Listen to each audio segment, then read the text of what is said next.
الحمد للہ نحمدہ ونستعینہ ونستغفرہ ونؤمن بہ ونتوکل علیہ ونعوذ باللہ من شرور انفسنا ومن سیئات اعمالنا من یہدہ اللہ فلا مضل له ومن یضلل فلا ہادی له واشہد ان لا الہ الا اللہ وحدہ لا شریک له واشہد ان محمدا عبدہ ورسولہ قال اللہ تبارک وتعالی فی کلامہ المجید وفرقانہ المجید اعوذ باللہ من الشیطان الرجیم بسم اللہ الرحمن الرحیم اعلموا انما الحیاۃ الدنیا لعب ولہو وزینۃ وتفاخر بینکم وتکاثر فی الاموال والاولاد کمثل غیث اعجب الکفار نباتہ ثم یہیجہ فتراہ مصفرا ثم یکون حطاما فی الآخرۃ عذاب شدید ومغفرۃ من اللہ ورضوان وما الحیاۃ الدنیا الا متاع الغرور قال رسول اللہ صلی اللہ علیہ وآلہ وسلم کن فی الدنیا کأنک غریب او عابر السبیل رب اشرح لی صدری ویسر لی امری واحلل عقدۃ من لسانی یفقہوا قولی صدق اللہ العظیم۔ حضرات گرامی، رمضان المبارک کا آخری جمعہ ہے اور آج 27واں دن ہے۔ کل 27ویں رات گزر گئی۔ عموماً ہم نے 27ویں رات کے اوپر خاص طور پہ زور رکھا ہوتا ہے پورے رمضان کے اندر۔ رمضان رخصت ہو رہا ہے، اسی لیے آج میں نے ایک ایسا موضوع منتخب کیا ہے آپ لوگوں کے لیے، بلکہ اپنے لیے بھی، جو اس معرکہ خیر و شر کا بنیادی موضوع ہے۔ یہ جو دنیا ہے، یہ معرکہ خیر و شر کی وہ اکھاڑا ہے جس کے اندر یہ سب کچھ برپا ہے۔ اس اکھاڑے کی کیا حیثیت ہے اللہ کے نزدیک، اور ہم لوگوں کے نزدیک اس کی کیا حیثیت ہونی چاہیے، بنیادی طور پر اس چیز کو میں نے آج آپ کا سامنے گفتگو کرنے کے لیے موضوع کے لیے چنا ہے۔ اور یہ اس قرآن پاک کا بنیادی موضوع ہے تخلیق کائنات کے وقت۔ جس وقت اللہ تبارک تعالیٰ نے اعلان کیا، وہ تو بہت پہلے کا واقعہ ہے کہ جب اللہ نے کہا انی جاعل فی الارض خلیفہ، میں خلیفہ بنانا چاہتا ہوں۔ لیکن پھر اس کے بعد ہوا یہ کہ اللہ تبارک و تعالیٰ نے انسان کو جنت بھیج دیا کہ جاؤ ہم وازواجہم، تم جنت میں جاؤ اور وہاں پر رہو، لیکن فلاں شجر کو، فلاں درخت کو تم ہاتھ نہیں لگانا۔ اب ہوا کیا کہ وہاں پر وَأَضَلَّهُمُ الشَّيْطَانُ، شیطان نے انسان کو گمراہ کیا، اور گمراہ کرنے کے بعد انسان کو اللہ تبارک و تعالیٰ نے زمین پر بھیج دیا اور رہا کہ اب تم مستقر و متاع الی حین، کچھ عرصے کے لیے تم یہاں پر رہو گے۔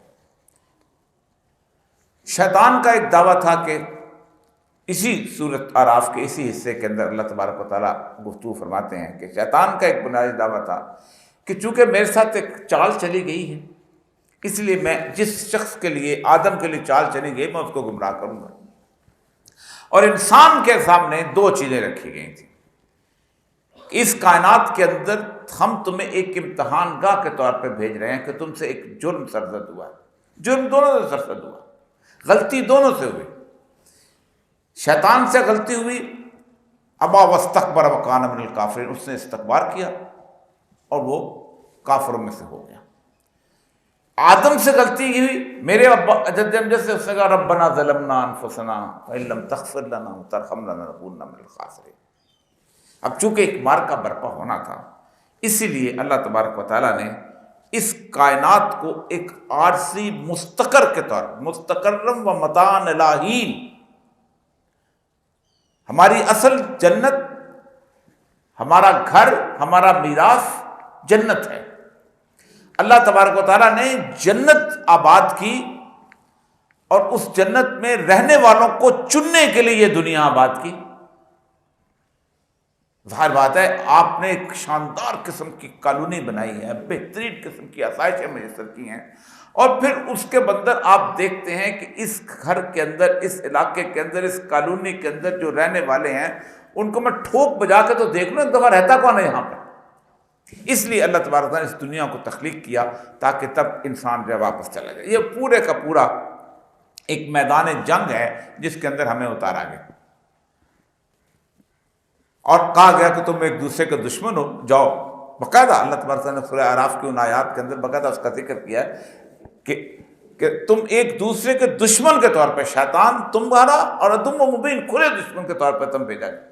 کیا تم شیطان کے ساتھ دشمنی اختیار کرتے ہو کہ نہیں کرتے؟ اب میں اس آیت کی طرف آتا ہوں کہ اس دنیا کی بنیادی حیثیت کیا ہے۔ سورہ الحدید کی ہے، اعلموا انما الحیات الدنیا، یاد رکھو یہ جو دنیا ہے یہ زندگی صرف کھیل اور تماشا ہے، لعب و لہو و زینت و تفاخر بینکم، اور یہ زینت کی چیز ہے۔ اب زینت کے بارے میں اللہ تبارک تعالیٰ نے سورہ بقرہ میں ایک اور جگہ اس کا ذکر کیا ہے، لیکن زینت کیوں ہے؟ یہ خوبصورت کیوں ہے دنیا؟ یہ پھول، یہ پہاڑ، یہ زندگی، یہ خوبصورتی، یہ جھرنے، یہ شاندار قسم کی وادیاں، یہ انسان کے اندر، زندگی کے اندر طرح طرح کے نو اقسام کی چیزیں، کیا کچھ نہیں اللہ تبارک نے اس طرح پیدا کیا؟ مسخرات ہم نے تمہیں لیے مسخر کر دیا۔ اس راکا پوشی پہاڑ سے برف پگھلتی ہے اور پگھلتی پگھلتی نیچے آتی ہے، انسانوں کے لیے پانی مہیا کرتی ہے، پورے کا پورا دریا آباد کرتے ہیں۔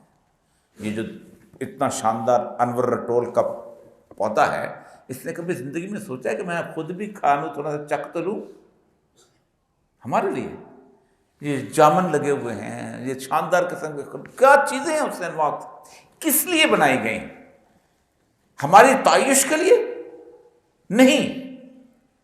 اللہ تبارک تعالیٰ جو ہے اس کے ایک مقصد بیان کرتے ہیں، اور وہ مقصد کمال ہے۔ اگر یہ نہ بنایا جاتا تو یہ کبھی بھی یہ مقصد کے طور پر نہیں ہوتا جو اللہ تبارک تعالیٰ نے اس کا مقصد فرمایا، اور اس سورہ کہف کے اندر اس مقصد کو واضح کیا۔ انا جعلنا ما علی الارض زینۃ لہا لنبلوہم ایہم احسن عملا، ہم نے اس دنیا کو بناؤ سنگھار کے ساتھ خوبصورت بنایا تاکہ تمہیں دیکھیں کہ تم اس دنیا کی موجودگی میں میرے ساتھ ٹھیک رہتے ہو کہ نہیں۔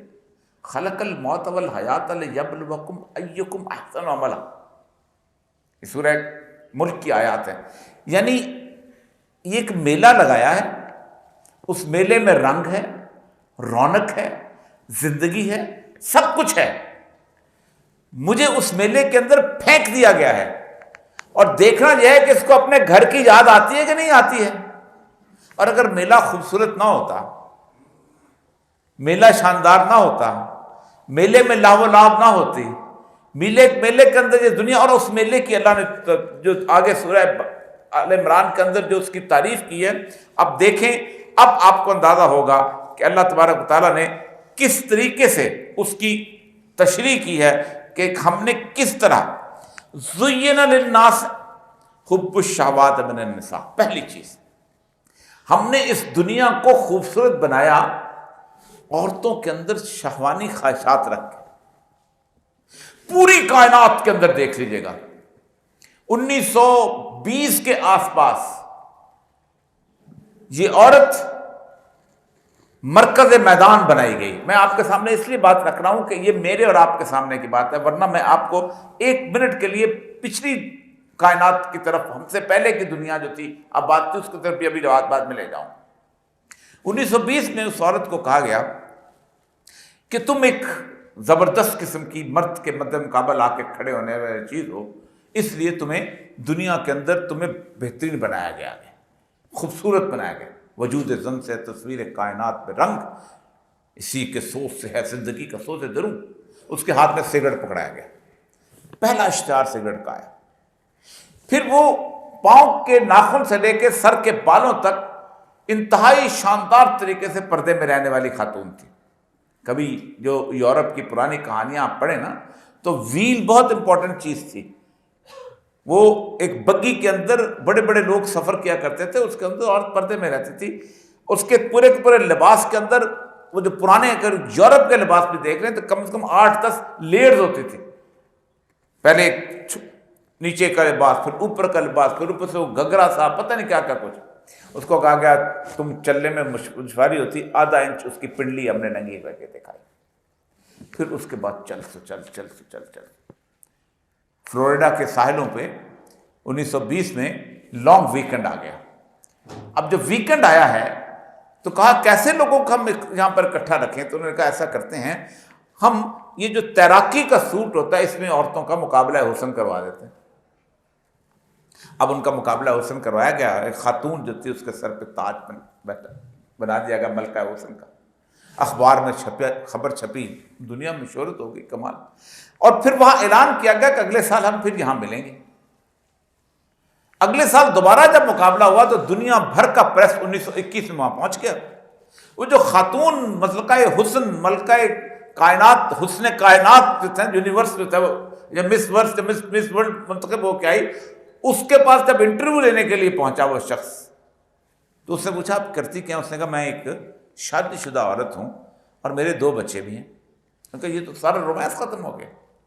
اب رولز بنائے گئے، شادی شدہ نہیں ہوگی، بوائے فرینڈ بھی نہیں ہوگا، زندگی کے اندر اس طرح اپنی زندگی گزارتی آئے گا. 10 سال اس کو کہا گیا کہ تم پتلی سی لہیم شہیم ہوگی تو تم خوبصورت ہوگی. پھر کہا گیا نہیں تم ذرا سی پلمپش ہوگی تو تم خوبصورت ہوگی. پھر کہا گیا تم ٹین ہوگی تو خوبصورت ہوگی. پھر تم کہا گیا کہ نہیں تم گوری ہوگی تو خوبصورت ہوگی. جس سال مس ورلڈ کی کمپٹیشن کے اوپر، مس یونیورس کی کمپٹیشن کے اوپر ایشوریا رائے اور سشمیتا سین آئی ہیں، ٹوٹل 57 پلاسٹک سرجن تھے ہندوستان کے اندر. آج وہاں 75,000 پلاسٹک سرجن. اس کو میدان میں کھڑا گیا. زُيِّنَ لِلنَّاسِ حُبُّ الشَّهَوَاتِ مِنَ النِّسَاءِ. ہم نے عورتوں کے اندر شہوانی خواہشات کا مرقع بنا کے اس کو درما. اس دن سے لے کے آج تک پوری دنیا کا پورا کارپوریٹ ورلڈ جو ہے اس عورت کے گرد گھومتا ہے. $170 ارب جو ہے اس کا صرف مس ورلڈ کے کمپٹیشن کا کاروبار ہے. مجھے شرم آتی ہے منبر پہ بیٹھے ہوئے بات کرتے ہوئے کہ پاؤں کے ناخن سے لے کے سر کے بالوں تک عورت کا کوئی مقام ایسا نہیں جس کو بازار میں لا کے کھڑا نہ کیا گیا. صرف شیمپو کرنے والے کی انڈسٹری جو ہے وہ اتنی زیادہ ہے، اتنی بڑی انڈسٹری ہے کہ جس انڈسٹری کو کم از کم 30 سے 35 بلین ڈالر کی انڈسٹری بنتی ہے. بال رنگ کرنے والے اور بال کو کرل کرنے والی اور بال سیدھے کرنے والی اور انڈسٹری. اس لیے کیوں کہ اس کو کیونکہ اللہ نے اس کو آزمائش کی چیز. اللہ کیا کہتا ہے کہ میں نے تمہیں دنیا اس لیے کریٹ کی کہ تاکہ تمہیں پہچانے کہ کون ہے کہ جس دنیا کے میلے میں کھو نہیں جاتا. تو اس میں سب سے پہلا ذکر عورت کا کیا گیا.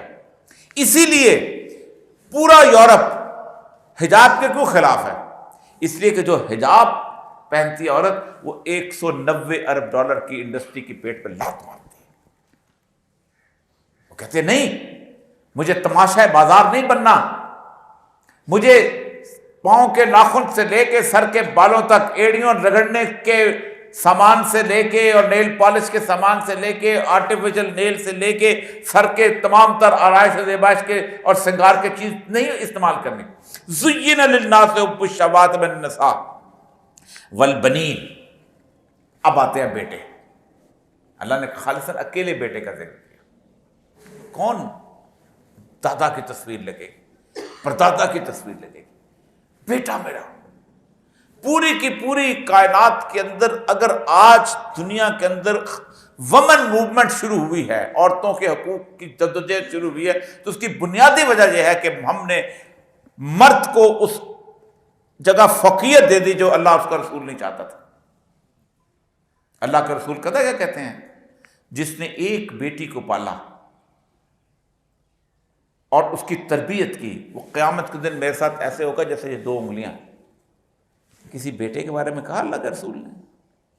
پالو یا نہ پالو کوئی پرواہ نہیں ہے، جیسے مرضی پڑھاؤ جیسے، لیکن تم نے اگر بیٹی کو پہلے 3 کہا، پھر 2 کہا، پھر 1، جس نے بیٹی کو پالا، یعنی وہ اہمیت 3 دفعہ رسول اکرم صلی اللہ علیہ وآلہ وسلم نے اپنی چادر مبارک جو ہے وہ پیش کی ہے، اور اس کے کہا بیٹھ جاؤ، تینوں عورتیں، اپنی بیٹی سیدہ فاطمہ الزہرا سلام اللہ علیہا، اپنی ماں سیدہ حلیمہ دائی جو تھی ان کے لیے، اور حاتم تائی کی بیٹی سفانہ کے لیے۔ کیوں؟ کہا اس کا باپ سخی تھا، اس کی سخاوت کی وجہ سے اس کا اس قطع احترام کیا۔ کسی مرد کے لیے چادر نہیں بچھائی گئی، گاؤں میں چادر بچھاتا ہوں۔ تو پوری دنیا کا بیلنس کہاں خراب کیا ہم نے؟ جب ہم نے اس چیز کو فوقیت دی صرف اس لیے کہ ہم نے کہا کہ ہمارا بیٹا ہماری زندگی کی زندگی کی آئندہ آنے والی نسلوں کی آبیاری کرے گا، اس کا تحفظ کرے گا۔ ہمارے پورے بر صغیر پاک و ہند میں جب جائیداد تقسیم نہیں کرتے، اس کی بنیادی وجہ کیا ہے کہ جائیداد بیٹی کو دی تو وہ دوسرے کنبے میں چلے جائے گی، وہ دوسرے قبیلے میں چلے جائے گی، وہ دوسرے علاقے میں چلے جائے گی۔ پھر فرمایا والقناطیر المقنطرۃ، اور اس کے بعد سونے اور چاندی کے جمع کیے ہوئے خزانے۔ کچھ بھی کر لیں، اس وقت دنیا کی جو پوری کی پوری کرنسی ہے وہ آج بھی گولڈ سٹینڈرڈ پہ بیس کرتی ہے۔ 1945 کے اندر جب کاغذ کا ٹکڑا آیا ہے تو اس کی بنیادی طور پر یہ کہا گیا تھا کہ تمہارا گولڈ سٹینڈرڈ جو اگر تمہارے پاس اتنا سونا ہوگا تو اتنے کاغذ چھاپ سکتے ہو۔ پھر 1974 کے اندر جس وقت ڈیگول گیا ہے، اس نے کہا ہمارا $2 ارب کا سونا دے دو، تو انہوں نے کہا کہ سونا کی بجائے، کیونکہ دینا چاہتے نہیں تھے امریکہ، کہ انہوں نے اس کو کہا کہ اب اس کو good will of the country, کہ ایک پوری دنیا کے اندر ایک ملک کو ہم چنیں، اس ملک کے اندر کھاد کتنی استعمال ہوئی ہے، پیسٹی سائڈ کتنا استعمال ہوا ہے، اور اس کے وجہ سے کتنی، اس کو مائنس کرنے کے بعد فصل کتنی پیدا ہوئی ہے، وہاں کتنے شاندار قسم کے پھل اگے ہیں، کتنی شاندار قسم کا غلہ ہوا ہے، پچیرنی کا good will of the country. تو قناطیر المقنطر، پھر کہا من الذهب والفضة، یعنی اس کے بعد آپ نے فرمایا کہ سونے اور چاندی، والخیل المسومہ، نشان زدہ سواریاں، لاہور 1 کی گاڑی، کوئٹہ 1 کی گاڑی، آج بھی اس وقت عرب کرتے تھے کہ وہ جو تھے اس کے اوپر لگاتے تھے اپنا مہر، اپنا گھوڑوں کے اوپر سواریوں کے نشان۔ والانعام والحرث، اور چوپائے اور کھیتیاں، اور اس کے بعد ذالک متاع الحیات الدنیا واللہ عندہ حسن المآب، یہ دنیا کی چیز ہے اور حسن المآب۔ اب آتے ہیں اس دنیا کی، اللہ نے ایک ڈیفینیشن کی اور 2 برابر کی تہذیبوں کو بتایا اللہ تبارک تعالیٰ نے۔ ایک تہذیب ہے کہ جو جدید ترین دنیا کی تہذیب ہے، جس کے اندر اسکائی اسکیپرز ہیں، شاندار قسم کے محلات ہیں، بہترین قسم کی شاندار قسم کی آپ کی جیسے کہتے ہیں ایئرپورٹس ہیں، گاڑیاں، یہ ساری چیزیں موجود ہیں۔ اللہ فرماتے ہیں لا یغرنک تقلب الذین کفروا فی البلاد، تمہیں کافروں کا خوشحالی سے دنیا میں چلنا پھرنا دھوکے میں نہ ڈال دے۔ اب جہاں سے آپ لوگ پتہ کیا کہیں گے، وہ جی دنیا میں رہنا ہے تو آخر یہ کیا مولوی ٹائپ باتیں کر رہا ہے، ماڈرن بات یہی تو کہیں گے نا، گاڑی میں بھی جانا ہے، جہاز میں بھی جانا ہے، ایئر کنڈیشن بھی استعمال کرنا ہے۔ اللہ تبارک تعالیٰ نے یہاں پر میں ایک حدیث جو ہے وہ جہاں آپ کے سامنے بیان کرتا ہوں، یہ حدیث جو ہے اس کو سارے کی ساری جو ہے وہ واضح کر دے گی کہ کس حد تک چیزوں کو آپ استعمال کر سکتے ہیں اور کہاں نہیں۔ شیطان کیوں جنت سے راندہ درگاہ ہوا؟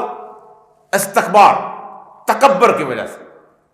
اور تکبر کے بارے میں اللہ کے رسول فرمائے لا يدخل الجنت من کان فی قلبہ مثقال ذرۃ من کبر، جس شخص کے دل میں ذرہ برابر بھی تکبر ہوا وہ جنت میں داخل نہیں ہوگا، ذرہ برابر۔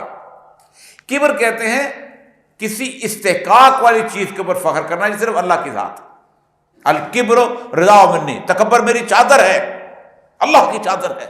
اللہ کہتا ہے جس کو پہننے کی کوشش کرے گا اس کو ذرہ ذرہ کر دوں گا۔ تکبر کی چادر نہیں پہنے گا، استکبار کہتے ہیں آپ اس قابل نہیں ہو پھر استکبار کریں۔ ایک صحابی نے پوچھا یا رسول اللہ، انسان چاہتا ہے کہ اس کے کپڑے اچھے ہوں، اس کی سواری اچھی ہو، اس کے جوتے اچھے ہوں۔ پہلا سوال یہ آتا ہے کہ میرے اندر اگر سمجھتے ہیں تو میرے پاس پیسے ہیں، میں کیا کروں؟ اللہ کے رسول صلی اللہ علیہ وسلم نے ایک خوبصورت بات کی، ان اللہ جمیل ویحب الجمال، اللہ خوبصورت ہے اور خوبصورتی کو پسند کرتا ہے۔ وچ مین اگر آپ ایک شاندار گھر بناتے ہیں، اگر ایک شاندار گاڑی لیتے ہیں، اگر ایک شاندار قسم کی زندگی گزارنے کے لیے اپنے ارد گرد لباس بھی لیتے ہیں، باقی چیزیں میں، تو اللہ پسند کرتا ہے۔ پھر فرمایا بتاؤں کبر کیا ہے، تکبر کیا ہے؟ اب یہاں تکبر کی ڈیفینیشن آتی ہے، یہاں سے آپ دنیا کو، الکبر بطر الحق وغمطۃ الناس، کبر بنیادی طور پر حق کا انکار ہے۔ میں کسی کے سامنے بیان کرتا ہوں حق یہ ہے اور وہ انکار کر دیتا ہے۔ ابو جہل کا کبر کیا تھا؟ جانتا تھا رسول اکرم صلی اللہ علیہ وسلم کی حقانیت کو جانتا تھا۔ وہ جو مشہور شاعر جو ہے وہاں پر اس کے پاس آئے تو اس نے کہا میں رسول اکرم صلی اللہ علیہ وسلم کے پاس جانا چاہتا ہوں، سنا ہے ان کے پاس وہ کہا جاتا ہے کہ وہ اللہ کا کلام ہے، تو میں بہت بڑا شاعر ہوں، میرے بزرگ جو تھے وہ مولکات میں سے جن کے قصیدے خانہ کعبہ میں لٹکائے میں پہچان لوں گا۔ تو ابو جہل نے کہا کہ نہیں مت جاؤ، تم اس میں آ جاؤ گے، سحر میں آ جاؤ۔ کہا نہیں میں جاؤں۔ وہ وہاں جب گئے تو رسول اکرم صلی اللہ علیہ وسلم دار ارقم میں تھے، تو آپ سے انہوں نے سوال کیا کہ سنیں آپ پر وحی اترتی ہے۔ آپ صلی اللہ علیہ وسلم نے وہ جو ہم شروع میں خطبے میں آیات اکٹھی کر کے پڑھتے ہیں، الحمدللہ نحمدہ ونستعینہ ونستغفرہ ونؤمن بہ ونتوکل علیہ ونعوذ باللہ من شرور انفسنا ومن سیئات اعمالنا من یہدہ اللہ فلا مضل لہ ومن یضلل فلا ہادی لہ ونشہد ان لا الہ الا اللہ وحدہ لا شریک لہ ونشہد ان محمدا عبدہ ورسولہ۔ آپ نے یہ پڑھی تو حیران رہ گا، ششتر کہا ایک دفعہ اور پڑھ کے سنائیں گے۔ آپ صلی اللہ علیہ وسلم نے دوبارہ پڑھ کے سنایا۔ عرب کے اندر یہ دستور تھا کہ کسی شخص سے تیسری دفعہ شاعر سے یہ نہیں کہا جائے، ہے تو گستاخی، لیکن آپ تیسری دفعہ پڑھیں گے۔ آپ نے جب پڑھا تو ساتھ ساتھ پڑھنا شروع کر دیا، واشہد ان لا الہ الا اللہ۔ اور ابو جہل کے بعد اس نے کہا کہ دیکھو دنیا کہے نا کہ یہ کلام جو ہے اس جادو کا ہے، لیکن تم تو جانتے ہو، تم کہتے ہو۔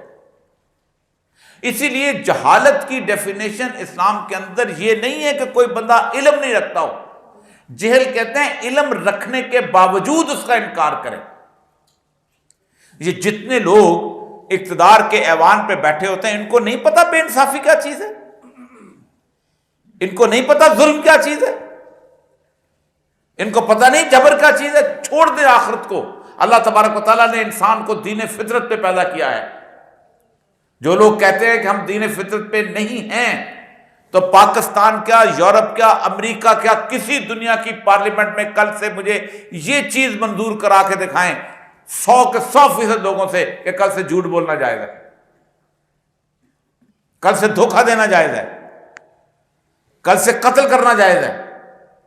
یہاں تک کہ ماڈرن ترین دنیا جس کے اندر زنا جو ہے ایک عام ہو گیا ہے، اس کے باوجود بھی آج بھی سب سے بڑا جرم جو تصور کیا جاتا ہے وہ ہے انفائڈیلٹی، اپنے خامند کو یا اپنی بیوی کو دھوکہ دینا، یا اپنے بوائے فرینڈ کو یا اپنی گرل فرینڈ کو دھوکہ دینا۔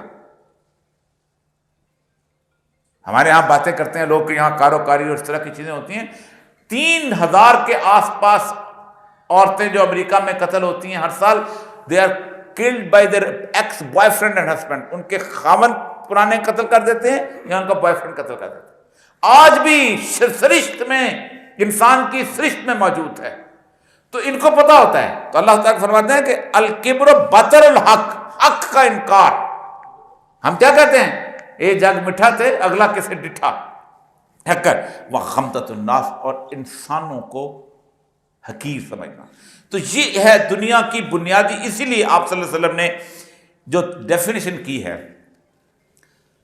دنیا کے کسی فلسفی کے پاس، میں نے پلیٹو سے لے کے موجودہ دن کانٹ، ان سارے ان کے تمام دنیا کی جو ڈیفینیشن ڈھونڈنے کی کوشش کی ہے، لیکن رسول اکرم صلی اللہ علیہ وآلہ وسلم نے جو اس دنیا کی ڈیفینیشن کی ہے، یہ ہے ڈیفینیشن جو ہمیں دیکھنی ہے، یہ ہے تعریف۔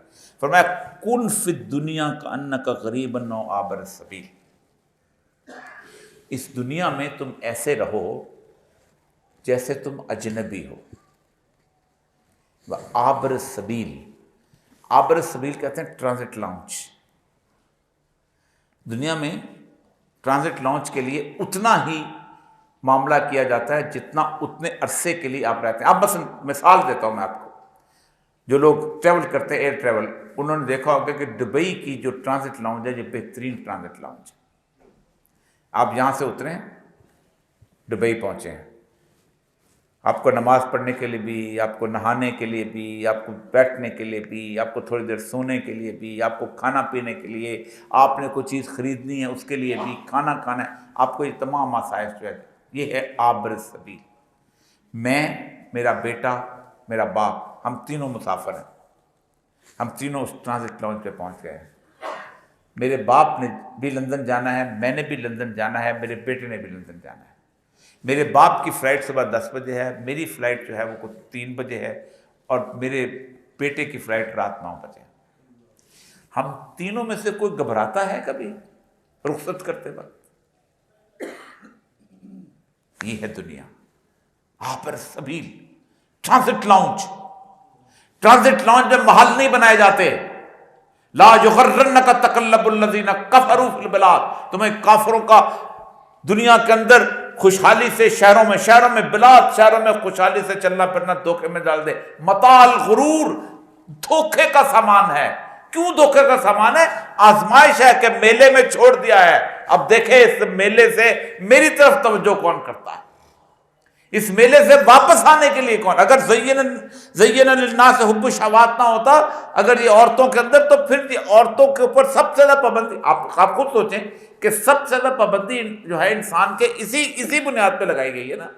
ایک کے ساتھ متفق رہو، گھر کے اندر رہو، اس کو اندر رکھو، اس کو اس طرح رکھو کہ وہ دنیا کے اندر فتنہ و فساد پیدا نہ کر سکے، تاکہ بنیادی طور پر تم اس واپس جانے کی طرف نہ بول سکو. تو یہ دنیا متاع کو. اب دنیا کے اندر 2 لائف سٹائل ہیں. دنیا کے 2 لائف سٹائل کے بارے میں جو فرعون کی جو جنگ ہے، اس جنگ کی جو ہے اس سے میں واضح کرنا چاہتا ہوں، اور پھر اس کے بعد انشاءاللہ آپ کو اندازہ ہوگا کہ اصل میں یہ میدان جنگ جو ہے وہ کیا ہے. جس وقت حضرت موسیٰ، حضرت ہارون علیہ السلام فرعون کے دربار میں پہنچے ہیں، اور آپ نے انہیں کہا ہے ارسل معنا بنی اسرائیل، کہ ہمیں بنی اسرائیل جو ہے اس کو آزاد کر دو، تو جنگ شروع ہو گئی. اب ظاہر بات ہے حضرت موسیٰ وہاں موجود تھے، اور بنی اسرائیل کے ساتھ لوگ ان کے ساتھ آ جا رہے تھے. اسی طرح بہت عذاب بھی آئے، 8 کے 9 دفعہ کے عذاب آئے. پھر حضرت فرعون جانتا تھا کہ حضرت موسیٰ جو ہے رسول ہیں، اور جانتا تھا کیونکہ وہ بھیجتا تھا کہ یہ مینڈکوں کا عذاب آئے اللہ سے کو واپس لے لیں، یہ خون کا عذاب ہے اللہ سے کو واپس ہو جاتا تھا. جادوگر اکٹھے ہو گئے سارے کے سارے، اور کہیں قالوا ان ھذان لساحران یریدان ان یخرجاکم من ارضکم بسحرہما. یقینی طور پر یہ دونوں جادوگر ہیں جو یہ چاہتے ہیں کہ اپنے جادو کے زور سے تم کو تمہاری سرزمین سے نکال کر باہر کریں. یہاں تک بات ختم نہیں ہوتی.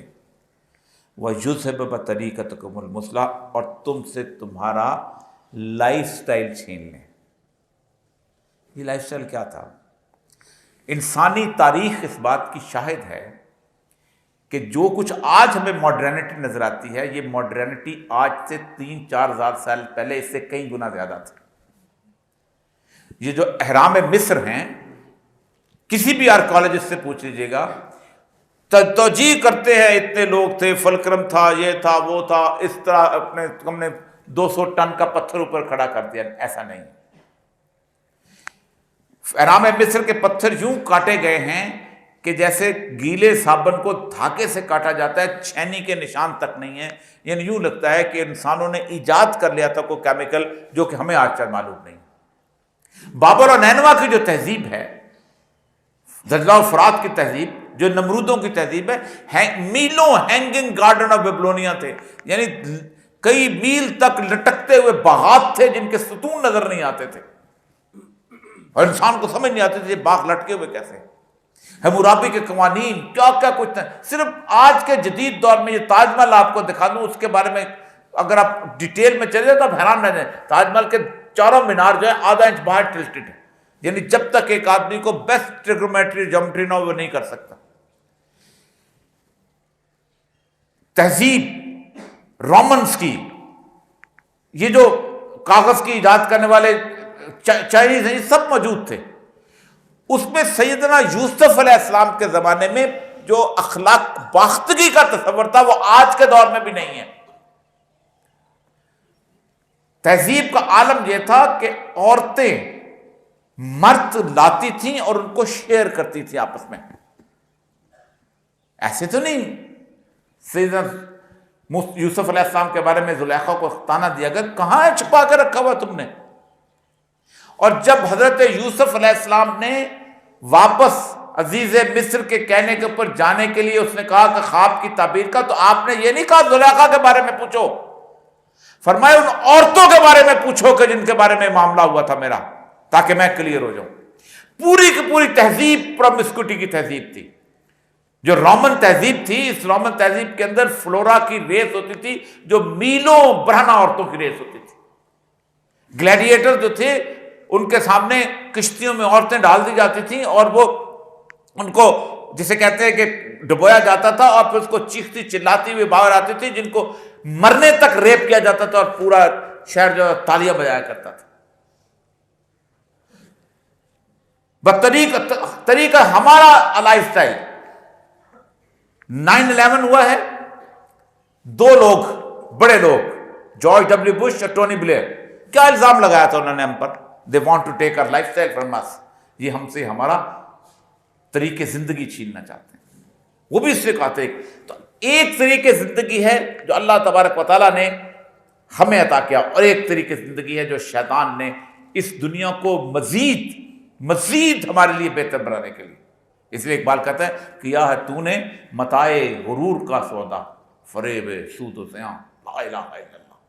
اب متاع جو ہے اس کے بارے میں امام راضی عموماً تفسیر کے اندر بہت کمال کیا لوگ میں سے ہیں. مطلب انہوں نے عربی محاورے کے ساتھ اور اس کے اندر باقاعدہ ڈوب کے تفسیر لکھی ہے. اسی لیے میں نے پچھلی دفعہ ان کا ایک واقعہ بیان کیا تھا کہ سورہ العصر کی تفسیر لکھتے ہوئے جب وہ اس مقام پہ پہنچے ان الانسان لفی خسر، کہ انسان بے شک خسارے میں ہے، تو خسر کی ان کو ڈیفینیشن سمجھ نہیں آ رہی تھی کہ کیسے کریں، کیا خسارہ ہے. ہم روز کھاتے میں، روز تو میری جائیداد بڑھتی ہے، کبھی میں یہ مکان بناتا ہوں، کبھی میں یہ گھر بناتا ہوں، کبھی میں یہ چیزیں، کبھی میں شاندار قسم میں، آج میں ایم بن جاتا ہوں، کل میں وزیر بن جاتا ہوں، پر وزیر، تو خسارہ کدھر سے ہو گیا؟ آپ خود کہیں خسارہ ہے. کچی سڑکیں ہوتی ہیں، پکی سڑکیں آ جاتی ہیں، پکی سڑکیں ہوتی ہیں، موٹر وے آ جاتے ہیں، موٹر وے ہوتے ہیں، جہاز آ جاتے ہیں، جہاز آ جاتے ہیں، دنیا جہان کی آسائش، ایئر کنڈیشن، کیا کچھ نہیں. تو خسارہ کدھر سے ہو گیا؟ فرمایا ایک شخص نیشا پور کے بازار کے اندر برف بیچ رہا تھا اور کہہ رہا تھا ترس کھاؤ اس شخص پر جس کا اثاثہ اس ہاتھوں میں پگھلا چلا جا رہا. یہ ہے خسارہ. میری زندگی اگر 80 سال ہے تو آج اس 80 سال میں سے ایک دن کم ہو گیا ہے، کل دوسرا دن کم ہو جائے گا، کل تیسرا دن کم ہوگا. یہ دنیا تو میرے آنے والے لوگوں کے لیے ہے. یہ اسکائی اسکیپرز، یہ جہاز، یہ سب کچھ تو آنے والے، میرے لیے تو کچھ نہیں. میں تو اگر کوشش بھی کروں تو اس 90 دن سے زیادہ اس دنیا کو انجوائے نہیں کر سکتا. فرمایا ان الانسان لفی خسر، بے شک انسان خسارے کا تھا. یہاں پر وہ کہتے ہیں جب متاع الغرور تھا تو میں نے سوچا کہ متاع کا کیا معنی ہے. تو میں ایک عرب گھرانے کے اندر جا کے رہنا شروع کر دیا کہ میں نے سوچوں عرب محاورے میں متاع کس کو کہتے ہیں. تو اچانک ماں نے بیٹی سے کہا متاع لے کے آؤ، تو وہ جھاڑو لے کے آ گئی، سمیٹنے والی چیز، ساری چیزیں یوں سے. متاع الغرور، دھوکے کا سامان. یعنی ایک اللہ نے ایک ایسا دھوکہ ہمارے لیے رکھا ہے کہ جس دھوکے کے اندر ہم جب گم ہو جاتے ہیں تو پھر اس کے بعد اللہ کہتا ہے کہ مجھے کیسے یاد رکھتے ہیں. اسی لیے سورہ ملک کی شروع کیا، تبارک الذی بیدہ الملک وہو علی کل شیء قدیر الذی خلق الموت والحیات لیبلوکم ایکم احسن عملا. ہم نے انسان کی زندگی کو بیچ میں سے کاٹ دیا ہے. لاکھوں سال پہلے تھی، لاکھوں سال بعد میں ہوگی. موت اور حیات کو تخلیق کیا تاکہ کوئی شخص اچھے اعمال کیسے کرتا ہے. اور یاد رکھیں پورے قرآن پاک میں احسن عمل میں نماز نہیں ہے، روزہ نہیں ہے، حج نہیں ہے، زکوٰۃ نہیں ہے، یہ فرائض ہیں. احسن اعمال کیا ہیں؟ انفاق فی سبیل اللہ، جو آپ لوگوں لیس البر ان تولوا وجوہکم قبل المشرق والمغرب ولکن البر من آمن باللہ والیوم الآخر۔ تم کہتے ہو کہ نیکی یہ ہے منہ مشرق کی طرف کر دیا وہ مغرب کی طرف کر دیا، نہیں، ایسا نہیں ہے۔ نیکی ایک ہے کہ تم ایمان لاؤ آخرت پر، اور پھر کیا کرو؟ وَآتَ الْمَالَ عَلَىٰ حُبِّهِ ذَوِي الْقُرْبَىٰ وَالْيَتَامَىٰ وَالْمَسَاكِينِ وَابْنِ السَّبِيلِ، اس مال کو خرچ کرو جس سے تم پیار کرتے ہو۔ جو تم کرتے ہو نا سمن آباد کا گھر چھوڑ کے ڈیفینس میں پلاٹ لینا ہے، وہ جو بچا کے رکھا ہے وہ مال خرچ کرو۔ وہ جو ڈیفینس کی کوٹھی چھوڑ کے چاہتے ہیں نا کہ دبئی کے اندر میرا ایک اور گھر ہو جائے، اس مال کو خرچ کرو۔ آت المال علی حبہ، پیار کرتے ہو جس مال سے، زکوٰۃ نہیں، ذوی القربیٰ والیتامى، قرابت داروں پہ خرچ کرو، اپنے رشتہ داروں پہ خرچ کرو، اپنے بھائی بہنوں پہ خرچ کرو، بھائی کے بیٹے، والیتامى، یتیموں پہ خرچ کرو، والمساکین، مسکینوں پہ خرچ کرو۔ وہ شخص کہ جو اس حیثیت میں ہوتا ہے کہ اس کی زندگی میں اچھا نظر آ رہا ہوتا ہے لیکن وہ بیان نہیں کر سکتا، بھیک نہیں مانگ سکتا، تمہیں اس کا احساس، تمہیں بھائی کا بیٹے کا پتہ ہونا چاہیے اس نے فرسٹ کلاس میں ایف ایس سی کر لیا ہے، وہ کیسے وہ میڈیکل کالج میں اپنے بیٹے کو بھیجے گا؟ بیٹی اس کی جوان ہو گئی ہے، کیسے اپنی بیٹی کی شادی کرے؟ تمہارے پڑوس میں ایک غریب، تمہارے ڈرائیور کا بیٹا جو ہے وہ اس نے اچھے نمبر لے لیے ہیں، یہ مسکین ہے، تمہارے سامنے 10 سے سوال دراز نہیں کر سکتا۔ سیدنا عمر کے سامنے ایک شخص نے کچھ پیسے مانگے، تھاڑے مار کے عمر رہے، عمر تمہیں احساس ہی نہیں ہوا کہ تیرے ساتھ رہتا تھا اور یہ ضرورت مند تھا؟ وہ اپنے سبیل گردنیں چھڑاؤ۔ یہ ہم نے دنیا کو تخلیق کیا کس لیے؟ اچھے عمل۔ اور پھر جو میں نے وہ آیت آپ کے سامنے کی کہ یہ اب اللہ نے 2 فیصلے کر دیے۔ ایک تو اللہ تعالیٰ نے فرمایا کہ جو دنیا مانگے گا نا میں اسے دے دوں گا۔ وَمَنْ كَانَ يُرِيدُ الْحَيَاةَ الدُّنْيَا وَزِينَتَهَا نَوَفَّ إِلَيْهِمْ أَعْمَالَهُمْ فِيهَا وَهُمْ فِيهَا لَا يَبْخَسُونَ۔ جو لوگ اس دنیا کی زندگی اور اس کی خوشنمائیوں کے طالب ہوتے ہیں، ان کی کارگزاری کا سارا پھل ہم انہیں یہیں دے دیتے ہیں۔ جس نے اس دنیا کے لیے سوچا، خیرات کی، اللہ نے اس کو عزت بھی دے دی۔ 600 سال سے ملکہ برطانیہ کی قوم آ رہی ہے، سب سے زیادہ پاپولر کون ہوئی؟ Lady Diana, queen of the hearts. کیوں پاپولر ہوئی؟ اس نے کہا میں نے دنیا کے اندر کوئین آف دا ہارٹس کے طور پہ جانا چاہنا ہے۔ اللہ نے کہا تمہارے کئی دن تک ایسا شوق لوگ تمہارا منائیں گے کوئی دنیا سوچے، لیکن اللہ کہتا ہے کہ میں دے دوں گا۔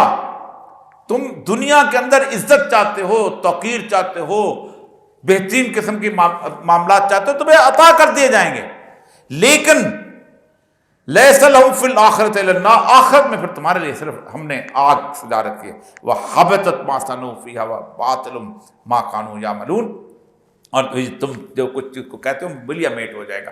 یہاں پر آخر میں اس آخری جو سورہ کہف کی آیت ہے اس کے اوپر جہاں پر بات ختم کرنا چاہتا ہوں، یہ ہے اصل بنیادی طور پر دنیا سے محبت کا نتیجہ۔ اور اللہ تبارک تعالیٰ نے اس کے معاملے میں انتہائی اہم ترین گفتگو کی ہے۔ یہ وہ دنیا کی محبت ہمیں کہاں لے جائے گے؟ قُلْ هَلْ نُنَبِّئُكُمْ بِالْأَخْسَرِينَ أَعْمَالًا، ہم آپ کو بتائیں ان لوگوں کی بات جو روز حشر سب سے زیادہ گھاٹے میں رہنے والے، سب سے زیادہ گھاٹے میں۔ الذین ضل سعیہم فی الحیاۃ الدنیا وہم یحسبون انہم یحسنون صنعا، یہ وہ لوگ ہیں کہ جن کی ساری تگ و دو زندگی کے گرد گھومتی رہتی، دنیا کے گرد گھومتی رہتی۔ میں نے آج ایک گھر بنایا، پھر 2 گھر بنائے، ایک فیکٹری لگائی، پھر 2 فیکٹری لگائی۔ میں آج میں نے اپنی انسٹیٹیوشن کو بلٹ اپ کیا، میں آج ایم این اے بنا، پھر ایم پی اے بنا، پھر ایم پی اے بنا، پھر ایم این اے بنا، پھر وزیر بنا، دنیا کی تگ و دو۔ اور اللہ فرماتے ہیں وَهُمْ يَحْسَبُونَ أَنَّهُمْ يُحْسِنُونَ صُنْعًا، وہ اپنی کامیابی کو خوبصورت بنا کے پیش کرتے رہتے ہیں۔ تمغے، یہ تمغہ، یہ جناب وکٹوریا کراس، اور یہ جناب اس کے بعد کیا آج کل ملتے ہیں، نشان پاکستان، فلانا پاکستان، ستارہ امتیاز اور ستارہ جرأت، یہ دنیا۔ اللہ فرماتا ہے اولئک الذین کفروا بآیات ربہم، یہ میری آیات کا، میری نشانیوں کا انکار کرنے والے لوگ ہیں۔ اور سب کیوں کرتے ہیں ایسا؟ واللقائے، یہ میرا سامنا کرنے سے ڈرتے ہیں، ڈرتے نہیں، میرا سامنا کرنا نہیں چاہتے۔ جو سامنا کرنے سے ڈر گیا اس کے تو اللہ نے جنتیں رکھ دی، وَلِمَنْ خَافَ مَقَامَ رَبِّهِ جَنَّتَانِ، یہ ڈرتے ہیں میرے سامنے، یہ میرا سامنا کرنا نہیں چاہتے۔ کیوں؟ اس قیامت کا انکار کرتے ہیں۔ اسی لیے اللہ تبارک و تعالیٰ نے ہر جگہ ایمان کا لفظ استعمال کیا ہے۔ اللہ تبارک و تعالیٰ نے ایک جگہ یقین کا، وَبِالْآخِرَةِ هُمْ يُوقِنُونَ، روز حشر پر یقین رکھو۔ اولئک الذین کفروا بآیات ربہم ولقائہ فحبطت اعمالہم فلا نقیم لہم یوم القیامۃ وزنا۔ یہ بہت خوفناک بات ہے جو اللہ یہاں فرماتے ہیں، ہم ان کے اچھے اعمال بھی ضائع کر دیں گے۔ جس کی زندگی کا مقصد صرف دنیا ہوا، ہم اس کے اچھے اعمال بھی، اور قیامت کے دن ہم ترازو میں تولیں گے نہیں۔ کتنی بد نصیبی ہوگی اس شخص کہ جس کے لیے اللہ تعالیٰ میزان کھڑا نہ کرے۔ کچھ لوگ ہوں گے جو براہ راست جنت میں جائیں گے، کمال کے لوگ ہوں گے، کامیاب لوگ ہوں گے، اور کچھ لوگ ہوں گے جو براہ راست جہنم میں جائیں گے۔ مقصد کیا تھا ان کا؟ دنیا کی کامیابی، دنیا کی عزت، دنیا کی توقیر۔ لیکن اگر دنیا حاصل کرنی ہے تو اتنی عابر السبیل، ٹرانزٹ لاؤنج۔